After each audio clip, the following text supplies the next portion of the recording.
우리 기독교가 초대교회 때 참으로 많은 박해를 받았습니다. 특히 강대한 로마 제국에 의해서 기독교 박해가 이루 말할 수 없이 자행되었습니다. 당시 기독교 박해가 이루어지고 있을 때 사형장으로 끌려가던 한 순교자가 남긴 그 고백이 아직도 남아 있습니다. 그 고백의 내용은 바로 이렇습니다.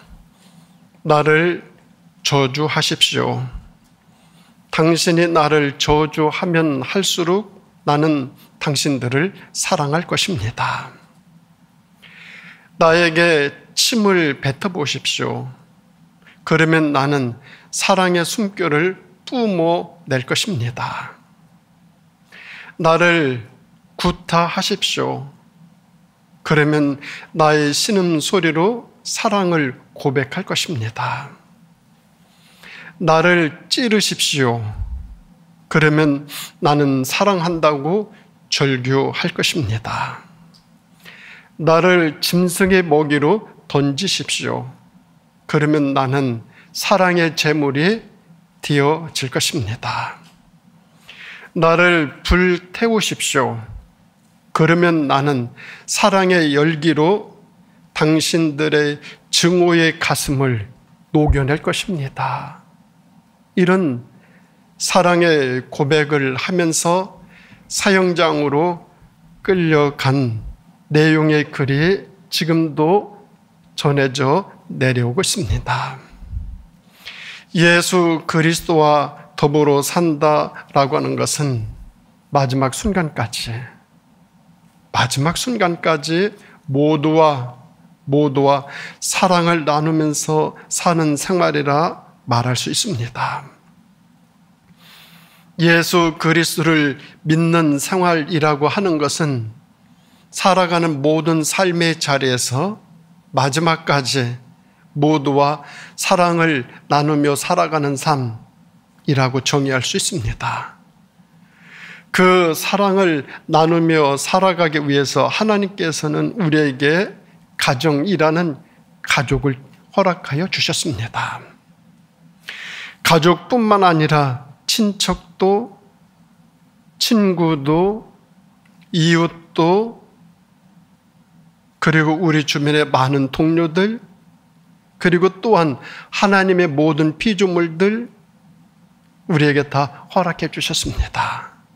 모두 다 하나님이 지으신 모든 피조물은 사랑의 대상입니다. 서로 사랑을 나누며 살아야 됩니다. 하나님이 만들어 놓으신 피조물이 사랑의 대상 아닌 것 하나도 없습니다. 풀 한 포기, 짐승 한 마리 모두 사랑의 대상입니다.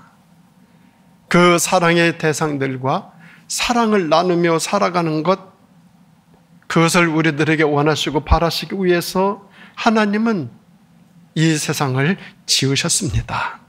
그래야 나 자신도 진정한 사랑을 받는 대상이 되어지고 사람이 되어질 수 있습니다. 오늘 봉독한 성경 말씀 속에는 예수 그리스도와 더불어 사랑을 나누며 사랑을 받는 사람이라고 소개한 세 사람이 나오고 있습니다. 두기고, 오네시모, 누가 세 사람을 소개하고 있는데 다 앞에 사랑을 받는 사람 두기고, 사랑을 받는 오네시모, 사랑을 받는 의사 누가 이렇게 소개하고 있습니다. 특히 누가에 대해서는 그의 직업까지 사랑을 받는 의사 누가라고 소개합니다. 그만큼 누가는 더 특별히 사랑을 나누며 살아왔던 사람입니다. 많은 사람들로부터 신망과 존경을 받았던 초대교회 성도 중에 사도 바울이 사랑을 받는 사람이라고 강하게 소개하고 싶었던 사람이 누가였었던 것 같습니다. 두기고는 아시아 사람으로 진실한 일꾼이라고 에베소서 6장 21절에서 소개하고 있습니다. 그리고 바울과까지 함께합니다. 오네시모라고 하는 사람은 옥중에서 감옥에서 전도한 사람이에요. 빌레몬이라는 집에서 종사를 했던 사람이에요. 죄를 지어가지고 주인이 고발을 해서 옥중에 있는데 그 감옥에서 오네시모를 전도합니다. 빌레몬서를 보게 되어지면 그 오네시모의 주인에게 주인 빌레몬에게 오네시모를 특별히 용서해달라고 간구하고 있습니다. 그만큼 사도 바울은 대표적으로 사랑을 받는 사람 두기고, 오네시모, 누가 세 사람을 특별히 소개하고 있습니다. 특히 누가에 대해서는 신약 성경에 3번 이름이 등장합니다. 골로새서 4장 14절에서는 오늘 본문에서 사랑을 받는 의사 누가라고 소개하고 있고, 빌레몬 24절에서는 나의 동역자 누가라고 말하고 있고, 디모데후서 4장 11절엔 누가만 나와 함께 있느니라 라는 말씀이 나옵니다. 모두 다 바울의 사랑을 듬뿍 받고 있는 사람들입니다. 그 중에 오늘은 특히 누가를 중심으로 누가의 신앙과 그가 모두에게 사랑을 받게 된 것을 함께 나누려고 합니다. 첫째로 누가는 겸손한 인격자였습니다. 누가는 의사로서 많은 사람들로부터 존경을 받았어요. 인정을 받았어요. 특히 시리아 총독 데오빌로 총독과 친숙할 정도로 명망이 높은 의사였습니다. 뿐만 아니라 전도자로서 공적도 많이 남겼습니다. 더 나아가서는 누가복음과 사도행전을 기록했어요. 신약 성경 4분의 1을 기록한 사람이 누구냐? 바로 누가였어요. 누가는 예수님의 탄생으로부터 부활, 승천, 성령 강림, 로마에까지 복음이 전파되는 모든 과정을 생생하게 기록하여 우리들에게 전해주고 있습니다.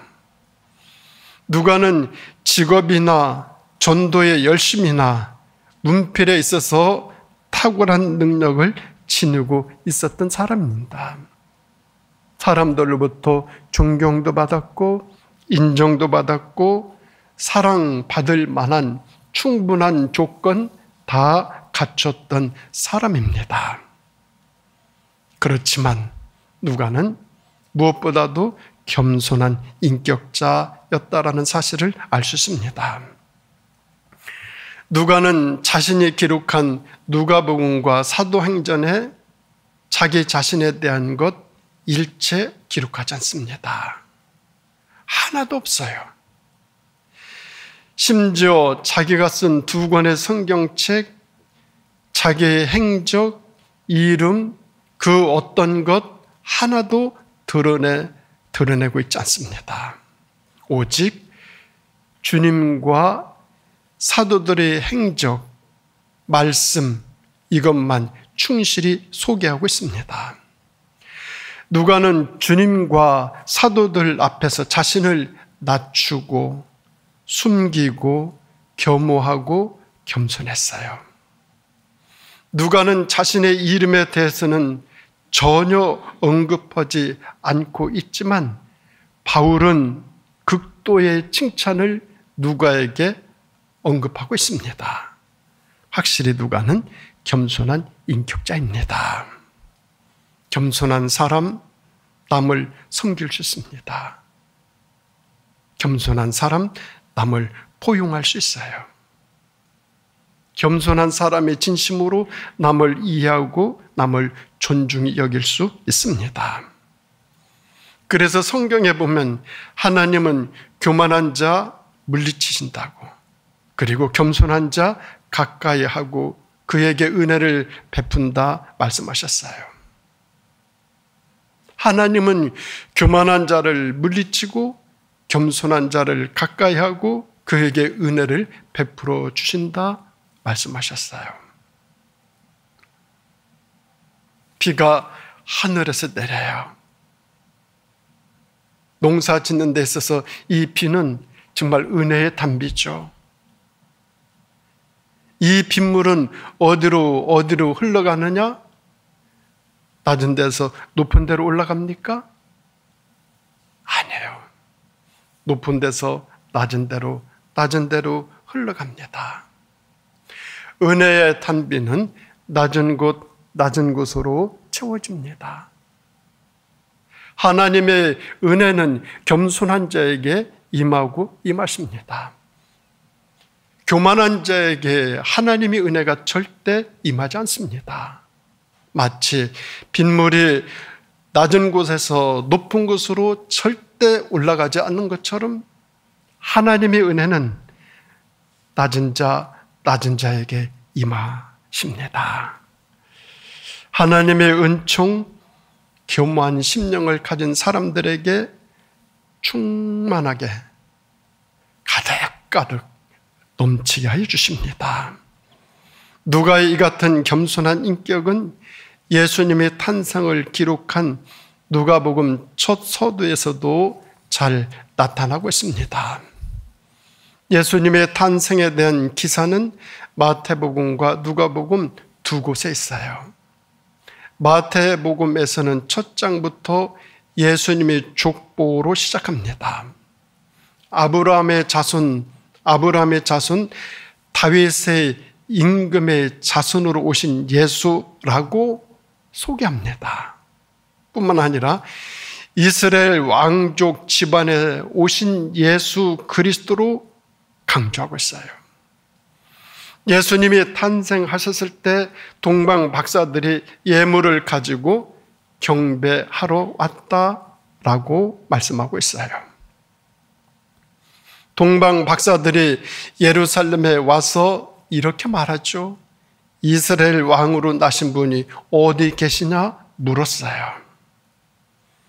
예루살렘의 헤롯 임금, 헤롯 궁에 큰 소동이 날 정도로 대단한 사건으로 예수님의 오심을 소개하고 있어요.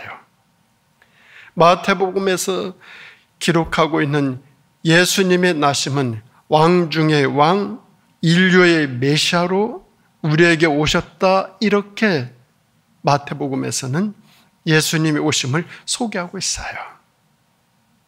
인류의 메시아, 왕 중의 왕, 왕족 가운데 오신 예수, 이렇게 예수님의 오심을 소개하고 있어요. 그런데 누가복음에서는 전혀 그렇지 않아요. 어떻게? 낮고 천한 말구유를 강조하고 있어요.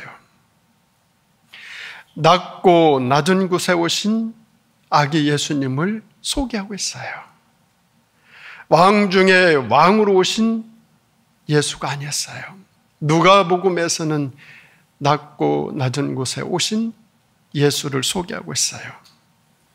첫 번째 찾아와서 경배한 사람 누구냐? 높은 사람 아니에요. 들에서 한밤중에 양을 지키던 목자들이었어요. 당시 가장 낮은 계층에서 가장 천대받은 사람들이 와서 아기 예수 나심을 경배했어요. 예물을 가지고 왔습니까? 예물 가지고 온 것 없어요. 와서 찬송을 불렀어요. 예수님의 탄생을 축하해 줬어요. 낮고 천한 자리에 오신 예수님, 섬기는 종으로 오신 예수님을 강조하고 있는 곳이 바로 누가복음에 나타난 예수님의 탄생 이야기예요. 누가 자신이 겸손한 인격을 가졌기 때문에 남을 바라보는 시각도 겸손의 눈이었던 것을 알 수 있어요. 우리 그리스도인에게 있어서 최고의 덕목 무엇일까요?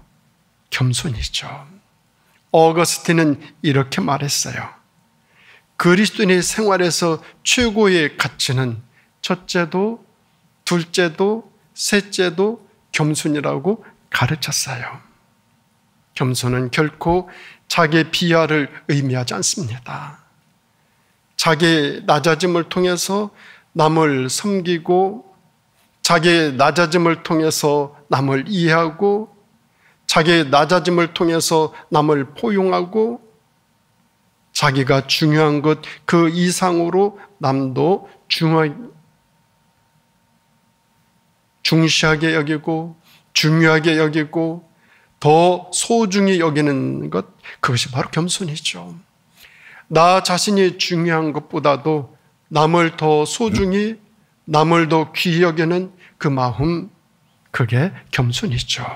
이 겸손한 사람, 이 겸허한 사람, 이 겸비를 갖춘 이 사람, 모든 사람에게 사랑을 받는 사람이죠. 사랑을 받는 사람이죠. 세상에서 겸손한 사람이 사랑을 받아요. 그런가 하면 두 번째로 누가는 함께 짐을 지는 의리의 사람이에요. 의리의 사람이에요. 누가는 바울의 가장 고통과 시련과 고난을 겪을 때 끝까지 함께 동행합니다. 누가는 바울의 어려운 문제에 동참하여 그가 겪는 고난을 함께 분담했어요. 마지막까지. 가이사랴 옥중 생활 때에 감옥까지 찾아갑니다. 바울의 고통과 어려운 문제를 같이 감당해 나갑니다.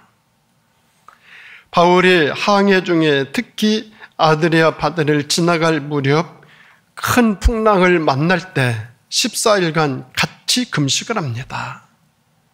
누가도 같이 그 배에 타서 같이 고난을 당합니다. 고통을 같이 나눴어요. 함께 했어요. 심지어 로마의 감옥까지 끌려갈 때도 모두들 바울을 저버리고 다 떠났어요. 그 순간까지도 누가는 바울을 찾아가서 같이 있으면서 함께 고통을 나눴던 사실을 디모데후서 4장 10절 11절에서 기록하고 있어요. 데마는 이 세상을 사랑하여 나를 버리고 데살로니가로 갔고, 그레스게는 갈라디아로, 디도는 달마디아로 갔고, 누가만 나와 함께 있느니라.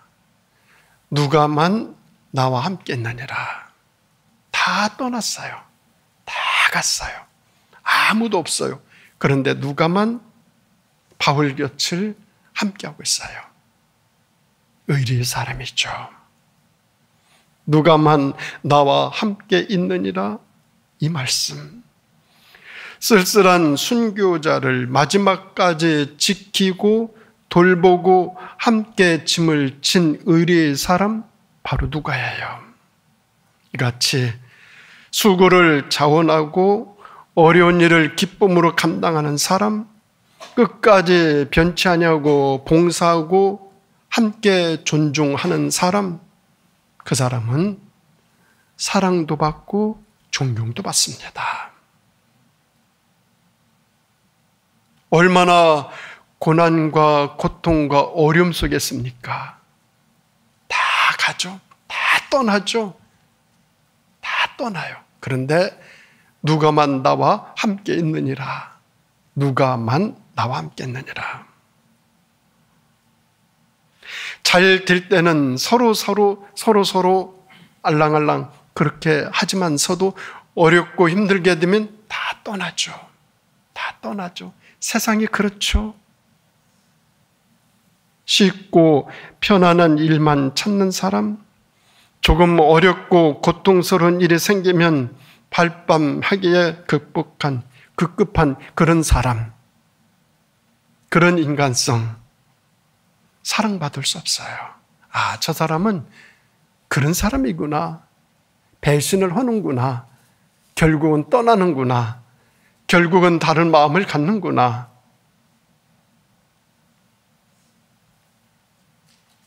배신자는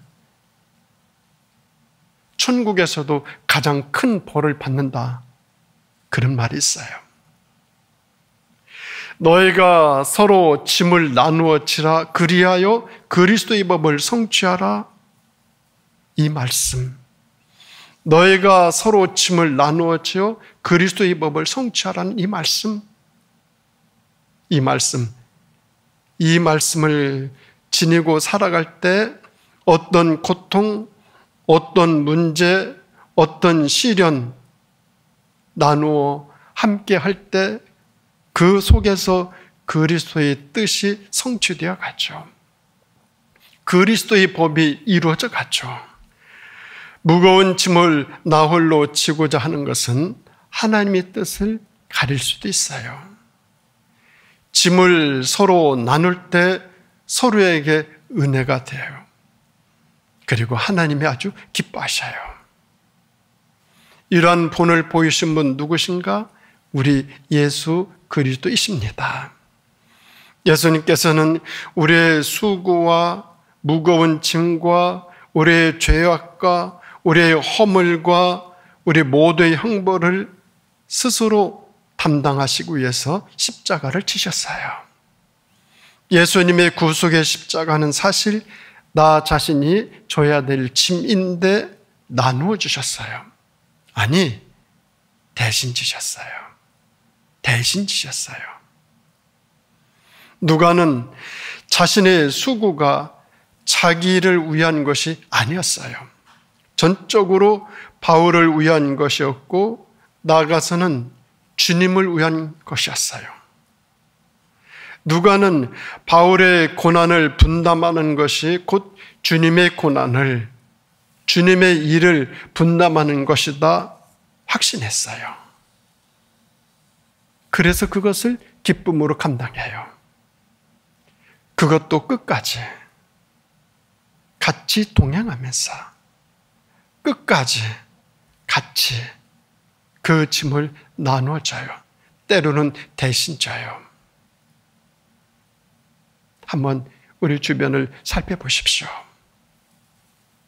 우리 곁에 고통을 겪고 있는 분 계십니까? 가정에서, 이웃에서, 살아가는 이 사회 생활 속에서, 직장에서 아픔과 문제와 고통을 겪고 있는 이웃 있을 것입니다. 그 아픔과 고통을 같이 나누어 가지는 그 관계 속에서 그리스도의 법을 성취해가는 것이고 우리 주님을 가장 기쁘시게 해드리는 일이죠. 누가가 바울의 고난을 기쁨으로 분담함으로써 그리스도의 법을 성취한 것처럼 우리들도 이웃의 불행과 고난에 함께하면서 그 고통에 아주 조금만큼이라도 나누어지려고 할 때 그 속에서 그리스도의 뜻이 우리 가운데 성취되어지죠. 그 성취함을 이루는 그 순간 기쁨도 보람도 얻어지죠. 그리고 뿌듯함도 느껴지죠. 바로 그 사람이 모두에게 사랑을 받는 사람이죠. 모두에게 사랑을 받는 사람이 되기 위해서는 끝까지 의리를 지켜야 되죠. 끝까지 함께 해주죠. 끝까지 그 짐을 같이 지어가는 것이죠. 중간에서 변하는 거 아니죠. 끝까지 함께하는 것. 그것이 그리스도의 법을 성취해가는 것이고 하나님이 가장 기뻐하는 그런 삶을, 그런 모습을 우리들이 하나님께 올려드리는 삶이죠. 그런가 하면 세 번째로 누가는 어떤 사람인가 하면 성령의 사람이에요. 누가복음에는 성령과 기도에 관한 말씀들이 많이 나타나요.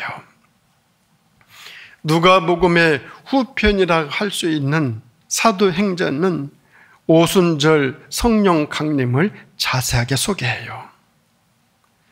사도행전 오순절 성령 강림을 소개하며 사도행전에서는 이 성령이 어떻게 사도들을 통해서 역사하시는가 그 내용들을 아주 자세하게 기록하고 있습니다. 그래서 사도행전을 성령장이라고도 해요.